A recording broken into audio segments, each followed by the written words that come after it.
খুব অ্যালার্মিং। উনি সংখ্যালঘু মুসলিম ভোট ব্যাংক ওনার কাছ থেকে সরে যাচ্ছে বলে উনি কার্যত রাজ্যে সাম্প্রদায়িক সম্প্রীতি নষ্ট করার চেষ্টা করছেন এবং কার্যত উনি উস্কানি দিচ্ছেন। মমতা বন্দ্যোপাধ্যায় সংহতি মিছিলের ডাক দিয়েছে, এটা তো খুব ভালো কথা। 23শে জানুয়ারি 26শে জানুয়ারি ঐতিহাসিক তাৎপর্যপূর্ণ দিনগুলির ঠিক প্রাক্কালে দেশের যা অবস্থা তাতে তিনি সম্প্রীতি, ঐক্য, সংহতির কথা বলেন এবং সেই জন্য সংহতি মিছিলের ডাক। যে বা যারা সম্প্রীতি চায় না, সংহতি চায় না, ধর্মের মেরুকরণে মানুষের মধ্যে, সমাজের মধ্যে ভেদাভেদের বিষ ছড়াতে চায়, তাদেরই শুধু আপত্তি থাকবে সংহতি মিছিলে। কার্যত এ মাসের 22 তারিখেই শুরু 24-এর ভোট যুদ্ধের মহড়া। অযোধ্যায় রাম মন্দির উদ্বোধনের দিন সোমবারই কলকাতার রাস্তায় নামবেন মমতা বন্দ্যোপাধ্যায়। হাজরা থেকে পার্ক সার্কাস পর্যন্ত সংহতি মিছিলের ডাক দিয়েছেন তৃণমূল নেত্রী। এবার সেই সংহতি মিছিলের দিন পিছনোর জন্য কলকাতা হাইকোর্টের দ্বারস্থ হলেন শুভেন্দু অধিকারী।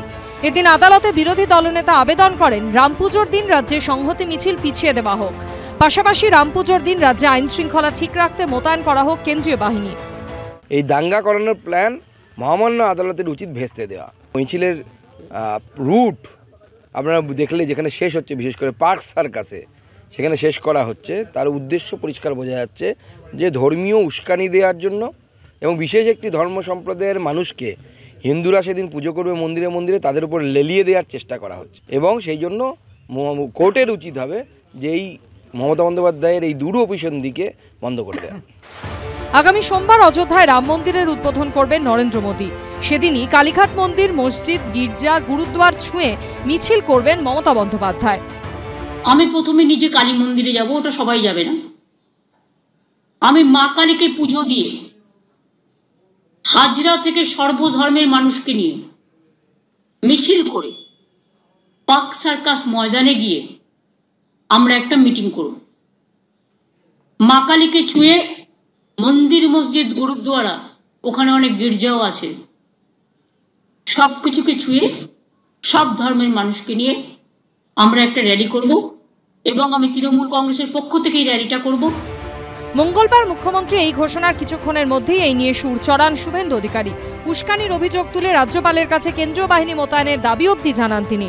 বুধবার তিনি দ্বারস্থ হলেন আদালতের। বিরোধী দলনেতার আবেদনের প্রেক্ষিতে মামলা দায়েরের অনুমতি দিয়েছে বিচারপতি হরিশ টন্ডন এবং বিচারপতি মধুরেশ প্রসাদের ডিভিশন বেঞ্চ। আজকে মুখ্যমন্ত্রী মমতা বন্দ্যোপাধ্যায়ের এই সর্বধর্ম সমন্বয়ের বার্তা নিয়ে যে সংহতি যাত্রা, সেটাতে তারা কতটা আতঙ্কিত হয়েছে তার কারণ তারা বুঝতে পেরেছে যে এই যাত্রা জনসমুদ্রে পরিণত হবে, সারা কলকাতা, সারা বাংলা উদ্বেলিত হবে, তাই তারা আবার আদালতে গেছে।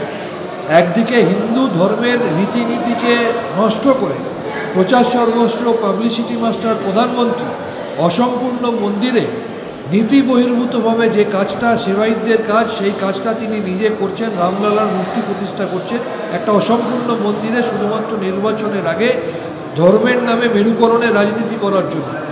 সব মিলিয়ে রাম মন্দির উদ্বোধন ঘিরে অযোধ্যার আছে যখন উত্তপ্ত গোটা দেশ, তখন পারদ চড়ছে এই রাজ্যেও। সৌভিক মজুমদারের রিপোর্ট, এবিপি আনন্দ, কলকাতা।